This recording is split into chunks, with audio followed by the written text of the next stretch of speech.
वली रहमानी साहब, इस वक्त हम लोग आपके उम्मीद ग्लोबल स्कूल के बाहर खड़े हैं, तमाम मीडिया के लोग मौजूद है। आपने एक साल पहले आपने आपने एक वीडियो शेयर किया था जिसमें आपने पूरे हिंदुस्तान के लोगों से अपील की थी कि इस उम्मीद ग्लोबल स्कूल के लिए सहायता का हाथ बढ़ाए। आपने 100-100 रुपए के लिए सबसे लोगों से अपील की थी।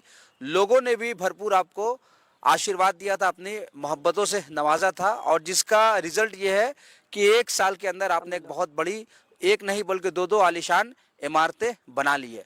अब चूंकि नए एकेडमिक साल के लिए आप एडमिशन ले रहे हैं, अब जो आपका पोस्टर्स वगैरह हम लोग देख रहे हैं, आपका ब्रोशर देख रहे हैं, उसमें आप जो है 1.5 लाख रुपए, 1.5 लाख रुपए यू आर चार्जिंग एनुअली।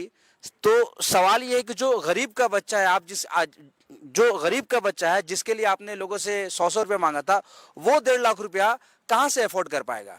क्या कहेंगे इस पर? सबसे पहले तो मैं आप सबका शुक्रिया अदा करना चाहता हूं कि आप सब जो हैं हमारे स्कूल तशरीफ़ लाए। सारे जर्नलिस्ट का मैं शुक्रिया अदा करना चाहता हूं कि आप सब, और मुबारकबाद देना चाहता हूं कि आप वो काम कर रहे हैं जो जर्नलिस्ट को करना चाहिए, सच को लोगों के सामने लाने की कोशिश कर रहे हैं, और आप हिम्मत दिखाकर मुझसे सवाल पूछ रहे हैं। उम्मीद करता हूं कि ऐसे मुझसे सवाल पूछते रहेंगे। आपने सवाल पूछा कि मैं जब 100-100 रुपये लेकर गरीब बच्चों के लिए स्कूल बनाया हूँ तो मैं 1.5 लाख रुपये क्यों चार्ज कर रहा हूँ, क्या मैं चार्ज कर रहा हूँ या नहीं कर रहा हूँ? तो मैं बिल्कुल 1.5 लाख रुपये साल का फ़ीस चार्ज कर रहा हूँ। मगर अब सवाल है कि किससे चार्ज कर रहा हूं और क्यों चार्ज कर रहा हूं। इस सवाल पे आने से पहले मैं एक बैकग्राउंड बनाना चाहता हूं, बताना चाहता हूं कि उम्मीद ग्लोबल स्कूल क्या है। क्या उम्मीद ग्लोबल स्कूल एक आम स्कूल है? नहीं, उम्मीद ग्लोबल स्कूल एक यूनिक स्कूल है। उम्मीद global school is not an ordinary school जहां बच्चे आए, पढ़े लिखे, पेट के लिए तालीम हासिल करें और जॉब सीकर्स बन के बाहर चले जाएं और नौकरी पे लग जाएं। नहीं, उम्मीद ग्लोबल स्कूल का एक मिशन है, वो ये कि इस स्कूल से किस तरह से हम लीडर्स बनाकर दुनिया को दे सके। ऐसे लीडर्स जो गरीबी को, गुर्बत को इस मुल्क से दूर कर सके। ऐसे लीडर्स जो मुसलमानों को इस मुल्क में अपनी खोई हुई इज्जत वापस दिला सके इंशाअल्लाह। और इस बात को याद रखते हुए अब मैं इस बात पे आता हूँ बताने के लिए कि उम्मीद ग्लोबल स्कूल फर्दर क्यों है। हम CBSE करिकुलम फॉलो कर रहे हैं, हम इस्लामिक स्कूल हैं।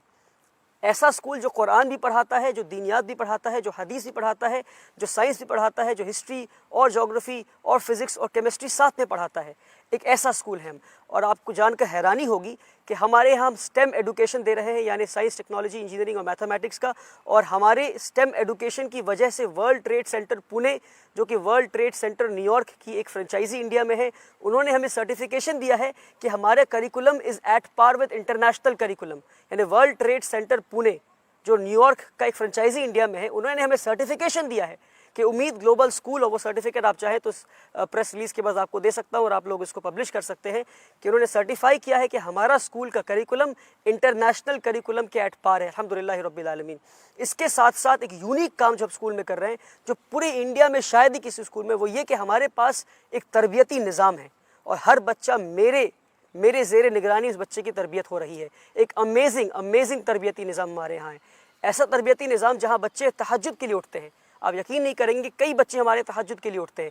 एक बच्चा 6 महीने हो गए हमें यहाँ पे स्कूल शुरू किए, शायद ही कोई बच्चा होगा हमारे स्कूल में जिसने हमारे यहाँ दाखिला लिया हो, जो क्लास 1 से लेकर के क्लास 7 तक पढ़ता हो, जिसने अपनी फ़जर की नमाज़ मिस की हो। मैं फ़जर की नमाज़ की बात कर रहा हूँ। अल्हम्दुलिल्लाह रब्बिल आलमीन, and let me boast about it कि हमारे बच्चों ने फ़जर की नमाज़ नहीं मिस की है। एक ऐसा निज़ाम है, तरबियती निज़ाम, कि जहाँ बच्चे तहज्जुद के लिए उठते हैं, फ़जर के लिए उठते हैं, 5 वक्त की नमाज़ पढ़ते हैं, झूठ नहीं बोलते हैं, एक शानदार, एक बेहतर मुसलमान, अच्छे मुसलमान बनते हुए इंटरनेशनल करिकुलम हासिल कर रहे हैं। फुटबॉल ग्राउंड है, बास्केटबॉल ग्राउंड है, हम TT इंट्रोड्यूस करने वाले हैं। किक बॉक्सिंग में हमारे बच्चे नेशनल चैंपियन बन चुके हैं। स्टेट चैंपियनशिप की लास्ट 3 ईयर्स की ट्रॉफी हमारे पास है। तो ये सारे बैकग्राउंड बताया ये समझाने के लिए कि क्या बैकग्राउंड में काम चल रहा है इन बच्चों को लीडर्स बनाने के लिए। हमने एक IT लैब सेटअप किया है जिसका ना फुल फॉर्म है इनोवेशन एंड टेक्नोलॉजी लैब। आपका सवाल ये था 1.5 लाख क्यों चार्ज कर रहा हूँ, मैं इस पर आता हूँ, मगर आप समझे कि हमने एक IT लैब सेटअप किया जिस लैब में हम बच्चों को रोबोटिक्स सिखा रहे हैं, ड्रोन टेक्नोलॉजी, AI, कोडिंग, हम बच्चों को उसमें 3D डिज़ाइनिंग एंड प्रिंटिंग सिखा रहे हैं। सारी चीज़ें हम बच्चों को सिखा रहे हैं उस लैब में। ये सारी चीज़ों जानने के बाद अब मैं आपको बताता हूँ कि हाँ, मैं 1.5 लाख रुपये चार्ज कर रहा हूँ, मगर क्यों चार्ज कर रहा हूँ और किससे चार्ज कर रहा हूँ। एक फ़र्क आपको समझना पड़ेगा। हमारे यहाँ ये सारी चीज़ें जानने के बाद आपको क्या लगता है कि एक बच्चे पे क्या खर्च होगा सालाना, जिसको हम लीडर बनाने की कोशिश कर रहे हैं। वो बच्चा नहीं जो पेट के लिए पढ़ रहा है, पढ़ के जाके फिर सोसाइटी की लाइबिलिटी बन जाए, फिर नौकरी के लिए जाए। नहीं, हर बच्चा जो यहाँ से पढ़ के निकलेगा ऐसा 10 और स्कूल खोलेगा और जॉब सीकर्स नहीं बल्कि जॉब प्रोवाइडर्स बनेगा, कम्युनिटी का लीडर बनेगा। ऐसी प्रोग्राम में एक बच्चे पे क्या लगता है आपको क्या खर्च होगा, बताइए मुझे। मिनिमम क्या खर्च होगा साल का बताइए? 3 लाख रुपए। आप 3 लाख कह रहे हैं, आप कोई और बताइए? 2 लाख 3 लाख तो लगेगा। चलिए मैं आपको हकीकत बताता हूँ, एक बच्चे पे 70,000 रुपये खर्च है। कितना खर्च है? 70,000 रुपये एक बच्चे पे खर्च है, ईयरली खर्च है, ठीक है, क्योंकि हमारा प्रोग्राम ऐसा है। और मैं बताना भूल गया, शानदार खाना 3 वक्त का, 2 टाइम फल, फिर दूध, ये सारी चीज़ें, मछली, पनीर, चिकन, सारी चीज़ें, अमेजिंग डाइट बच्चों के लिए, ऐसी डाइट जिसको खाकर बच्चे सच में लीडर बन सके इंशाल्लाह। इन सब के बावजूद हमारा जो ईयर एक बच्चे पे खर्च है सालाना, वो 70,000 रुपये एक बच्चे पे खर्च है। हमारा स्कूल का कैपेसिटी जो है वो 1000 बच्चों का है। अगर 1000 बच्चे पूरे स्कूल में आ गए तो एक साल में हमारा क्या खर्च होगा बताइए? 70,000 इंटू 1000 कितना हो गया? 7 करोड़। यानी हमारे स्कूल का हर साल एक्सपेंडिचर 7 करोड़ होने वाला है। हर साल एक्सपेंडिचर कितना होने वाला है? 7 करोड़। मैं एक बार 7 दिन में 7 करोड़ रुपए रेस कर लिया तो पूरी दुनिया ने मुझे सराहा और मेरी तारीफ की और कहा वाह वाह, आपने 7 दिन में 7 करोड़ जमा कर लिया, आपने कमाल कर दिया। अब सवाल का जवाब दीजिए मेरा, क्या मैं 7 करोड़ हर साल जमा कर पाऊंगा? एक बार जमा कर लिया, मान लीजिए अगले साल फिर जमा कर लूँ, उसके अगले साल फिर जमा कर लूँ, और उसके अगले साल ना जमा कर पाए, फिर क्या करूँगा? बच्चों को मैं सैलरी कहाँ दूंगा? टीचर्स को सैलरी कहाँ से दूंगा? बच्चों को खाना कहाँ से दूंगा? इलेक्ट्रिसिटी बिल कहाँ से भरूंगा? क्योंकि एक बच्चे पे 70,000 रुपये खर्च है, और अगर 1000 बच्चे पढ़ते हैं 7 करोड़ स्कूल का खर्च होने वाला है, तो ये 7 करोड़ रुपए हर साल मैं कहाँ से लाऊंगा? और बाय चांस अगर ये 7 करोड़ किसी एक साल में जमा नहीं कर पाया मैं, तो क्या मैं स्कूल बंद कर दूँ, ये बिल्डिंग खाली हो जाए? तो हम एक सस्टेनेबल मॉडल के टुवर्ड्स जाने की कोशिश कर रहे हैं। इसलिए हमने ये नया स्कीम निकाला, हमने एक स्ट्रैटेजी बनाया कि हम 25% बच्चों से फीस लेंगे और 75% बच्चे हमारे स्कूल में फ्री ऑफ कॉस्ट पढ़ेंगे, जिस तरह से पिछले 6 साल से पढ़ रहे हैं। एक और बात वाजे कर दूं, लोगों को लगता है कि पहला साल मेरा स्कूल का है। 1000 स्क्वायर फीट के अपार्टमेंट में स्कूल शुरू किया था जब मेरी उम्र 19 साल की थी, 2018 1 अप्रैल। आप इससे कई लोगों को ये बात पता है। तो अगर मैं किसी साल 7 करोड़ रुपए जमा नहीं कर पाया तो क्या स्कूल बंद कर दूं? नहीं बंद कर सकता। तो 25% बच्चों से फीस ले रहा हूं मैं, यानी कितने बच्चों से बताइए? 1000 बच्चों में 25% यानी 250 बच्चों से।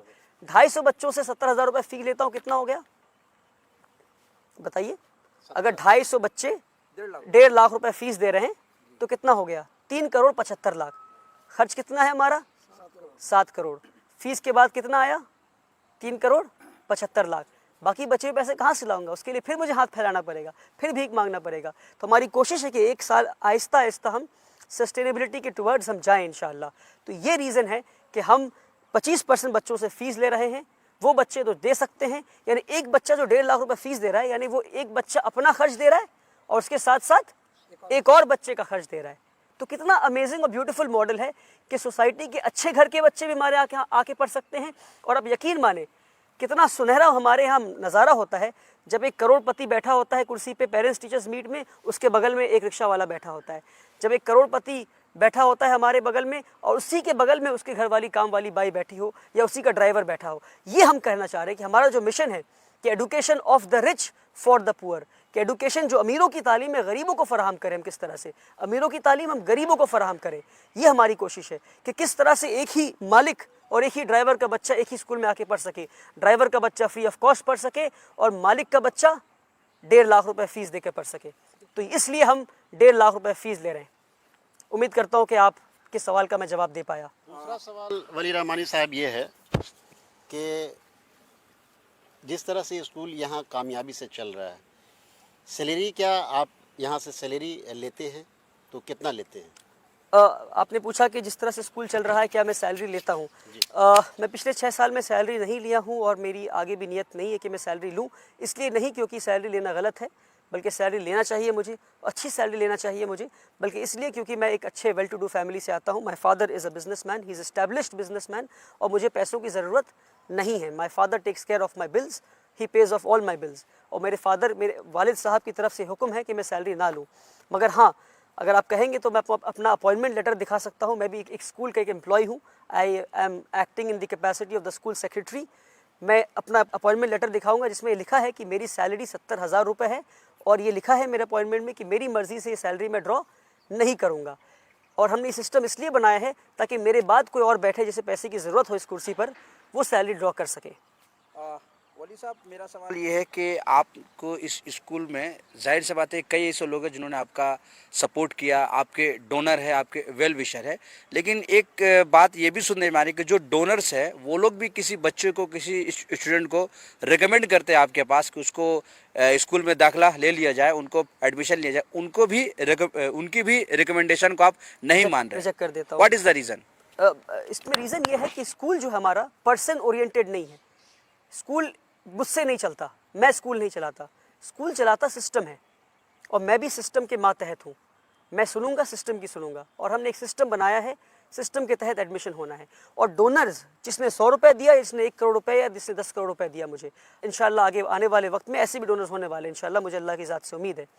उन्हें समझना ये है कि डोनर्स पैसे देकर एहसान किसी पे नहीं कर रहे हैं, बल्कि मैं डोनर्स को इस तरह बताना चाहता हूँ कि डोनर्स इस तरह देखें कि मैं और ये स्कूल उन्हें एक अपॉर्चुनिटी दे रहा है कि वो अपने पैसे को सही जगह पे खर्च कर सकें, और हमारे यहाँ पर बल्कि इसको बिज़नेस की तरह देखें कि अल्लाह की रज़ा के लिए आप पैसा दे रहे हैं, आप कहीं और देंगे और यहाँ देंगे, उसमें फ़र्क क्या है? फ़र्क ये है कि यहाँ रिटर्न ऑन इन्वेस्टमेंट हाई है, यहाँ ROI जो है, रिटर्न ऑन इन्वेस्टमेंट बहुत हाई है। आप कहीं और किसी और इदारे में पैसे देंगे, वहाँ जॉब सीकर्स बनेंगे। यहाँ पैसा लगाएंगे, एक बच्चा ऐसा निकलेगा कि ऐसा एक और स्कूल बना सके। तो यहाँ जो रिटर्न ऑन इन्वेस्टमेंट है बहुत हाई है। तो इसको इस तरह देखें कि जो डोनर्स हमें डोनेशन दे रहे हैं उसमें डोनर्स का फ़ायदा है। और मैं कहता हूँ कि अक्सर जो लोग चैरिटी करते हैं वो चैरिटी इसलिए करते हैं ताकि गरीबों की मदद कर सके। मैं कहता हूँ अपनी मदद कीजिए, एक ऐसा मॉडल खड़ा कीजिए जिसमें आपसे बेहतर प्रोडक्ट बन के निकल सके, आपसे बेहतर जो है वो प्रोडक्ट बन के निकल सके। इसलिए मैं कहता हूँ कि डोनर्स के रिकमेंडेशन को मैं रिजेक्ट नहीं करता, मैं डोनर्स के रिकमेंडेशन को सिस्टम और प्रोसेस में डाल देता हूँ। सिस्टम रिजेक्ट करता है और सिस्टम ले लेता है। मैं डोनर्स की बात नहीं सुनूंगा, मुझे जवाब डोनर्स को नहीं देना है, मुझे जवाब अल्लाह सुब्हान ताला को देना है। और हमारा एडमिशन प्रोसेस बहुत ट्रांसपेरेंट है और ट्रांसपेरेंसी के साथ ही मैं काम करना चाहता हूँ। बल्कि मैं कहता हूँ मेरी 2 अपनी बेटियाँ हैं, जो मेरी अपनी बेटियाँ हैं, 2 छोटी बेटियाँ। मैं कहता हूँ कल को अगर मैं चाहूँ कि अपनी बेटियों को दाखिला स्कूल में करा दूँ, मैं नहीं करा सकता। मुझे एडमिशन फॉर्म लेना होगा और मुझे मेरी बेटियों को, अपनी बेटियों को एडमिशन प्रोसेस से गुजरना होगा। और मुझे नहीं पता कि उनका एडमिशन हो पाएगा कि नहीं, एडमिशन टीम ही डिसाइड करेगी कि एडमिशन उनका हो पाएगा या नहीं हो पाएगा। सर, एक सवाल है कि